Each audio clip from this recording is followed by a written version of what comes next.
Hi, this is Rick Storley from Game Day Coaching. Here's a question for you. How has this market changed the way consumers choose a builder? It's kind of a head scratcher, and I know you've probably thought about that long and hard. Well, we just talked about how advertising and marketing and sales on their own no longer work. Everything has got to be integrated together into one strategic platform. But could you also be fighting the market in more ways than you realize? A lot of you are saying, well, I don't advertise anymore, I don't have the budget, it doesn't work. So there might be something else that's going on that you're not realizing. Well, when the market was red hot, we all got away with what's called a one-step marketing approach. And this is probably the absolutely worst approach in today's and tomorrow's market. So what is it? Well, you're simply asking a prospect to go to a buyer in one giant step.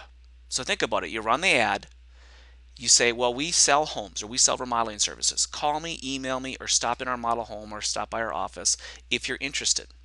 And guess what? Nothing happens. Now, marketing and advertising like this is a sure way to lose your business. Well, think about it. Do you get married on the first date? Well, unless you're the Vegas guy, probably not. Do you buy products and services you don't feel are worth the price? No. Do you buy from companies that you don't trust? The answer is no, again. So when you ask a prospect to become a customer in one step, it doesn't work anymore. So think about it. We're all looking for that ready, willing, and able buyer, right? They've been through the market, they've been educated, they've got their financing, they're ready to go. But when we find them, what do? They instantly beat us up on price. Let's look at what one-step marketing symptoms look like. Well, first of all, it's company focused. You are talking about your company and what you've done. Here's a great litmus test. Go on your website. Look at how many times we say we, I, or us versus you or your. You're asking the prospect to move to a consumer or a customer in one step. You're asking them to give first, sign this purchase agreement, plan deposit, so on and so forth. And there's really no relationship developed until the sale is made. Now here's an alternative approach, a multi-step approach. Now what does this look like?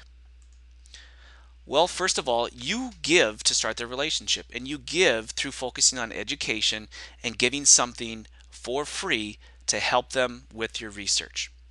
Number two is you focus on your target market's problems. I mentioned before in a previous video that the mistake that we make is we jump right to our solutions. So buy my new home, buy my remodeling services, it'll fix everything. But until the prospect feels that we understand their problems better than anyone else, they're not going to choose us.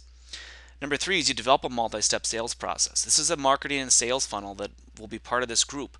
But looking at step by step, what is the marketing and sales steps that your prospects are going to go through? The marketing steps that you're going to use to build the value of your company and build that customer relationship. And number four, you're focusing on developing a strong relationship before the sale. Now, some people might call it follow-up. I call it nurturing. But you are nurturing that relationship and you're establishing three things: trust, the value of your company, and they feel that they know you. Once those three things are established, they're going to buy from you, and that is how you land the perfect prospect.